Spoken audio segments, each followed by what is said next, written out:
Memori dulu Pak, ya memori. Jadi anak itu kan ada konsep matematika yang sederhana. Saya hubungkan dengan kehidupan sehari-hari, keseharian anak-anak. Jadi dimulai dari bekal anaknya dulu, kemudian dikaitkan dengan materi yang akan saya asuh begitu, ya. Disitulah diminta kalau anaknya memperhatikan, maka dia akan bisa mengingat lebih jauh. Tetapi kalau anaknya melamun dan sebagainya, ditanya apa ya Pak, apa ya Pak, begitu. Jadi mudah lupa. Yang kedua, supaya ingat terus, kami melakukan namanya review. Artinya yang lupa tadi diingatkan kembali, diingatkan kembali supaya mereka bisa menguasai tujuan yang kita tetapkan. Begitu Pak kalau kami. Di dalam memakai proses itu, ya hambatan selalu ada, godaan-godaan ada. Ya, apalagi matematika itu agak serius. Kalau tempat Bapak mungkin ada lagi. Banyak Pak, kita banyak melatih, bukan cuma belajar kimia itu, belajar debat bagi pembangunan pembangkit listrik dan nuklir. Ketika debat kan, anak-anak kalau anak kampus ini kalau berdebat pun pengen mengungkapkan argumen. Nah, kita berikan aturan seperti tadi permainan. Ada aturannya. Kalau mau bicara, angkat tangan dulu, tidak boleh langsung mengenal dan sebagainya. Jadi semua banyak sekali program pembelajaran yang kita lakukan yang melatih fungsi eksekutif. Nah, Bapak Ibu mungkin sampai di sini ada hal yang ingin bertanya? Ya, silakan. Bisa sebutkan namanya ya.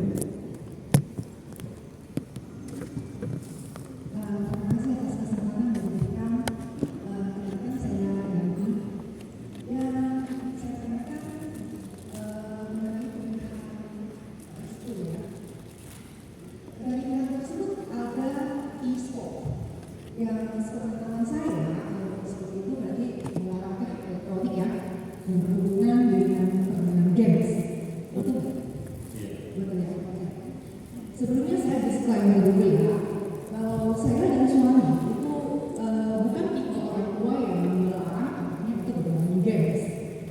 Anak saya bebas bermain games, tapi tidak waktu. Yang ingin saya tanyakan, kenapa sekolah, apa pertimbangan sekolah memasukkan e-sport ke dalam eskul? Sedangkan yang saya percaya kalau mayoritas orang tua itu lebih senang anaknya itu tidak menghabiskan waktu untuk bermain games di rumah. Betul nggak, bapak-bapak ibu? Betul ya? Nah, jadi saya ingin bertanya, apa pertimbangan sekolah untuk memasukkan e-sport ke dalam eskul? Terima kasih. Terima kasih. Baik, terima kasih Ibu. Nah, kalau e-sport ini kan salah satu juga salah satu bidang yang menjadi minat anak terkait dengan olahraga dan yang berkaitan dengan elektronik atau yang games gitu.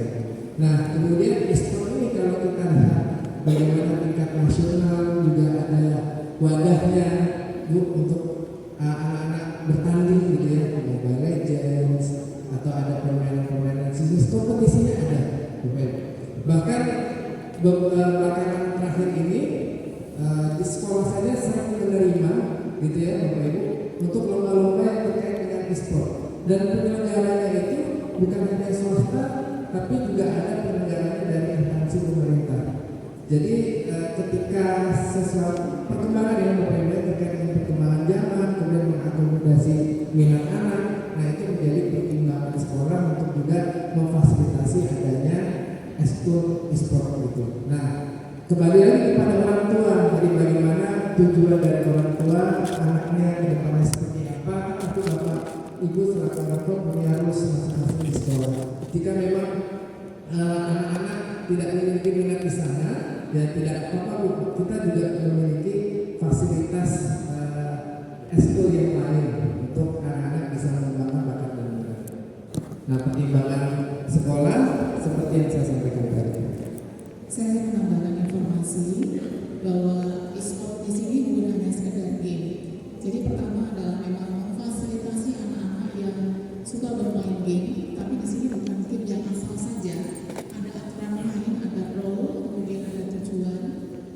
itu juga pesertanya tidak semua difasilitasi asal memiliki e-sport lalu di-OP-kan oleh sekolah, enggak.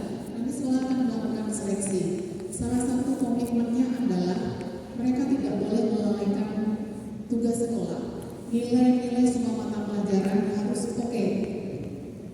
Kalau ternyata di perjalanan dalam satu semester yang peserta e-sport ini ada penugasan dari salah satu guru saja yang tidak dikerjakan, berarti kurang bertanggung jawab dengan mata pelajarannya, maka akan didiskualifikasi dari ekskul ekspornya.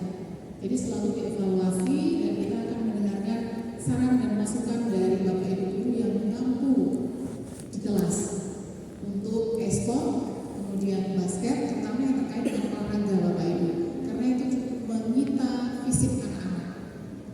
Juga termasuk yang terlibat dalam kegiatan OSIS. Anak-anak yang terlibat dalam kegiatan OSIS itu cukup sibuk. Kami pantau nilai-nilainya, nilai pelajarannya. Karena tujuan utama mereka di sini adalah untuk belajar. Maka pelajaran itu yang utama. Kemudian kegiatan ekstrakurikuler, ada kegiatan pendamping yang menunjang kegiatan intrakurikuler.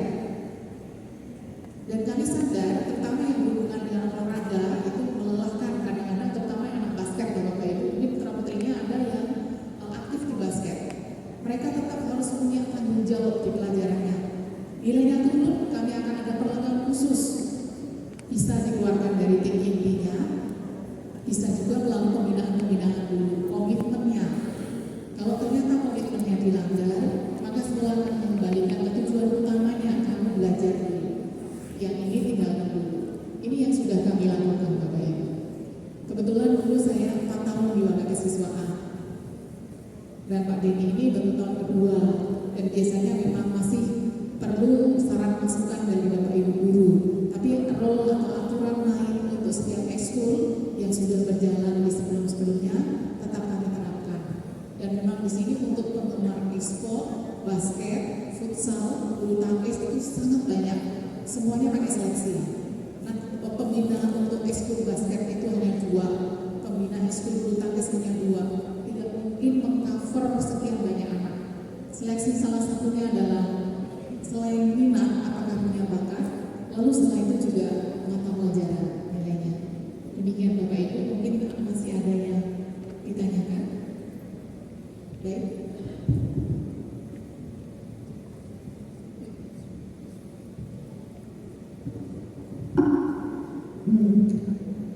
Saya percaya kalau memang sekolah mempertimbangkan masuk ke ekskul itu pasti tujuannya baik ya, ingin mengikuti perkembangan zaman juga kan.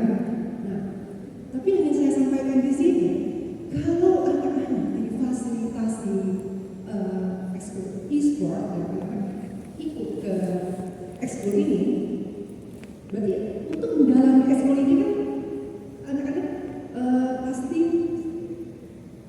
berlatih ya, semakin berlatih untuk supaya permainannya lebih bagus. Dan kalau berlatih itu pastinya juga durasi permainan bermain games dengan handphone itu juga semakin banyak. Dan menurut saya itu akan mengganggu proses belajarnya, waktunya itu. Terima kasih Ibu, pertanyaan yang bagus. Disinilah anak-anak yang peserta e-sport itu ditantang untuk mampu mengatur waktu dengan baik. Maka salah satu bentuk pendampingan sekolah adalah nilai mata pelajaran. Kalau ternyata nilai mata pelajarannya itu turun atau tugas-tugas sekolah tidak mampu dilaksanakan dengan baik, berarti anak ini belum mampu mengatur waktunya dengan baik. Tidak usah ikut ekspor, dan pembina atau sekolah punya kewenangan untuk meng-cancel istilahnya begitu. Jadi tidak banyak juga yang difasilitasi itu dalam kelas e-sport hanya maksimal 40 orang. Sementara pesertanya 150 lebih. Mereka nanti akan proses saring secara bertahap. Jadi dan tidak perlu khawatir, ini tantangan untuk anak-anak bagaimana mereka mengatur waktu.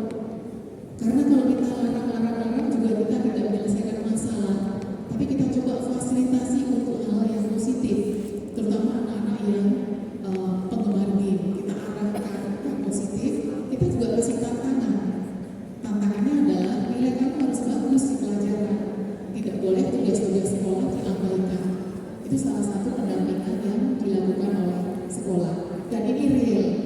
detail selalu dipantau untuk yang mata pelajaran atau ekskul yang menggunakan menguras fisik terutama ya.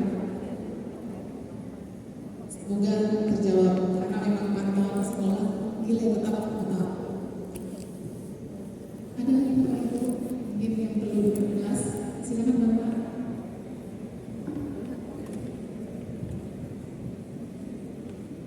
Terima kasih atas kesempatan yang diberikan.